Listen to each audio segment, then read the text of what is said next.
Good morning, everyone. Today we are going to discuss about stainless steel in orthodontics. We'll go to the PowerPoint slides.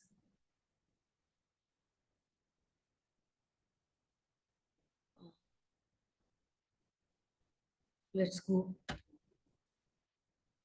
in detail about stainless steel in orthodontics. Stainless steel was discovered by researchers from Britain and Germany in the year 1913. It was first introduced in orthodontics by Wilkinson. In the year 1930, Angle used it to make ligature wires. The metallurgy of stainless steel is closely related to the iron-carbon system. Steel is an alloy of iron and carbon, where carbon content is not more than 0.2%. Stainless steel is carbon steel plus chromium. It's about 12 to 30% by weight. An important term related to stainless steel is passivation. So what is passivation?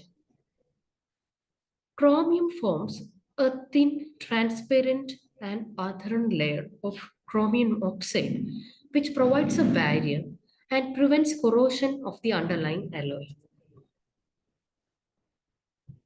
Hence, it's very useful to prevent corrosion happening from stainless steel surface layer.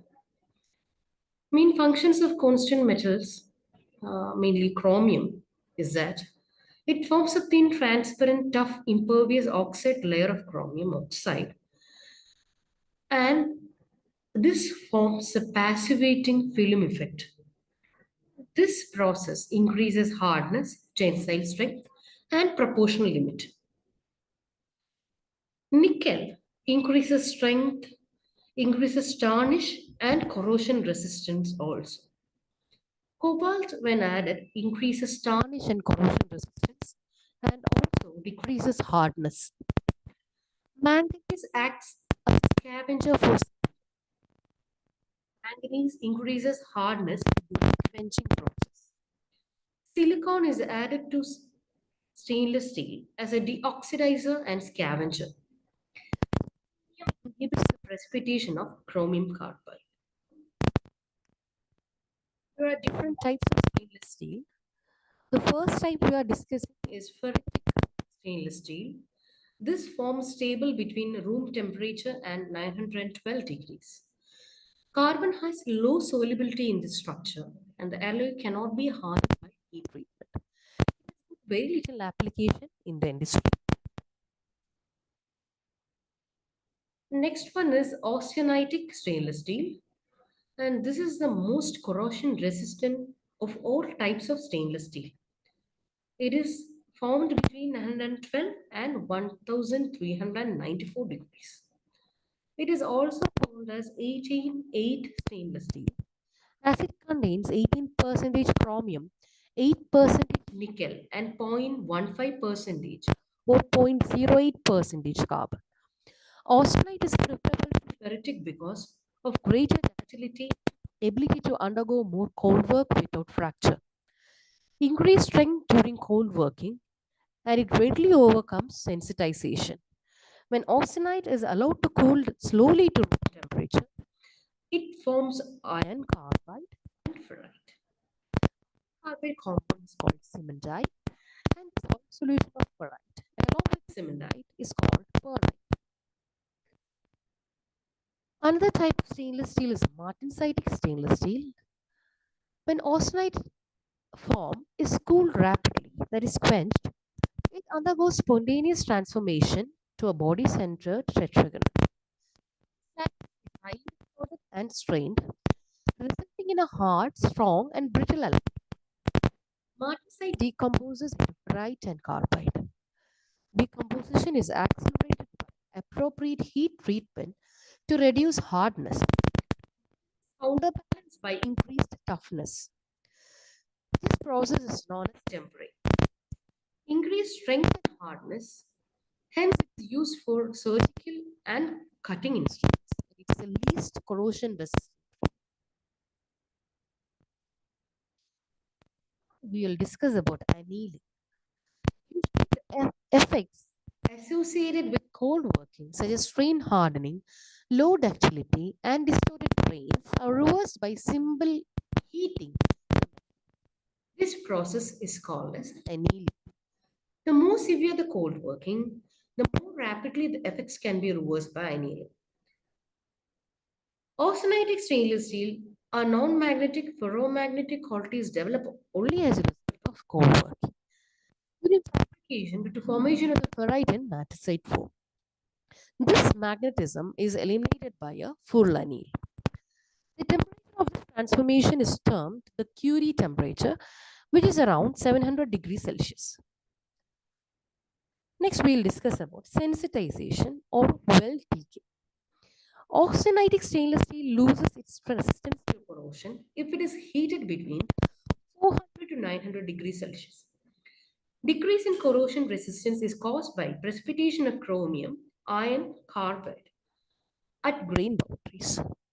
Small carbon atoms rapidly diffuse to grain boundary region, combines with chromium and iron atoms in solid solution and form sphere.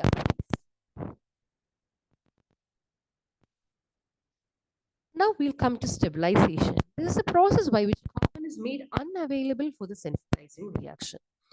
This is done at the time the alloy is manufactured by either keeping the carbon content exceptionally low or by adding other metals such as titanium that tie it up in different compounds. Next process involved in relation to stainless steel is cold working. Cold forming stainless steel is generally different to plain stainless steels, that is plain carbon steels, primarily because stainless steel is a stronger, harder, and more ductile, work harden more rapidly, and must maintain their inherent corrosion resistance. When stainless steel is cold worked, carbide is precipitated along slip planes. So, chromium is dispersed throughout rather than concentrated at the boundaries. It gives more protection from corrosion nodes. When discussing about heat treatment of stainless steel alloys, the physical properties of orthodontic stainless steel wires improve by heat treatment at low temperatures between 750 degrees Celsius to 820 degrees Celsius for 10 minutes and at a lower temperature of 250 degrees Celsius for 20 minutes.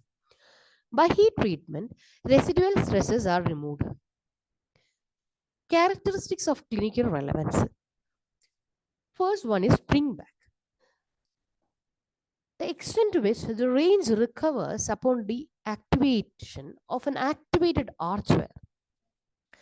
It is also a measure of how far a wire can be deformed without causing permanent deformation or exceeding the limits of the material. Higher the spring back, greater the working range, and lesser are the requirements of frequent activations.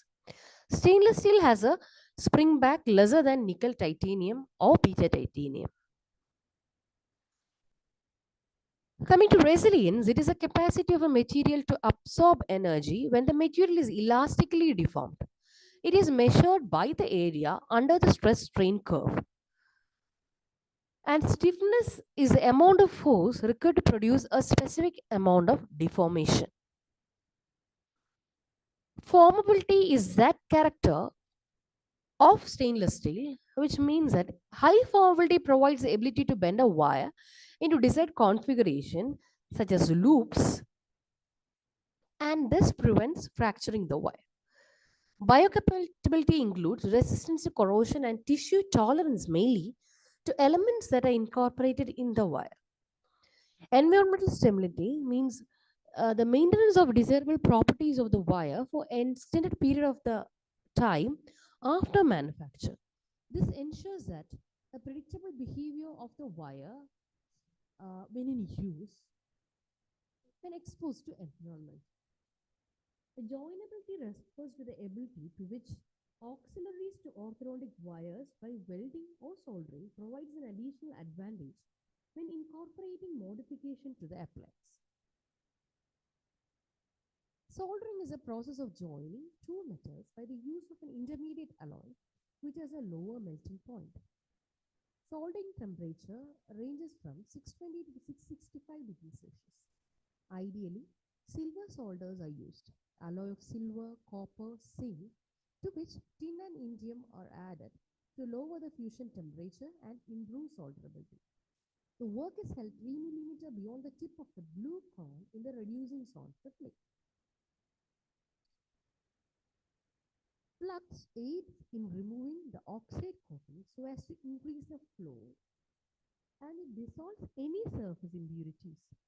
It reduces the melting point of the solder, and the flux used for soldering stainless steel contains fluoride to dissolve the passivating film formed by the chromium.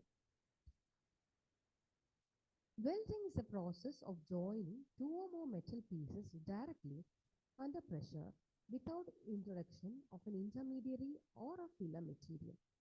Spot welding is used to join various components in orthodontics. A large current is allowed to pass through a limited area on the overlapping metals to be welded.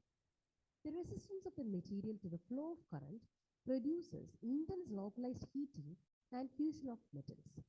The welded area becomes susceptible to corrosion due to chromium carbide precipitation and loss of passivation. The advantages of stainless steel are high stiffness, high yield strength, high resilience, good formability, good environmental stability, good joinability, adequate springiness, it is biocompatible, corrosion resistant, and is economical. Few disadvantages are its soldering is demanding, lower spring back than night-tie wires, that is nickel titanium, night-tie material, high modulus of elasticity, more frequent activations are required. Heating to temperatures between 400 to 900 degrees cause release of nickel and chromium, thereby decreasing corrosion resistance. So, we have touched very important parts related to the topic stainless steel. Thank you, everyone.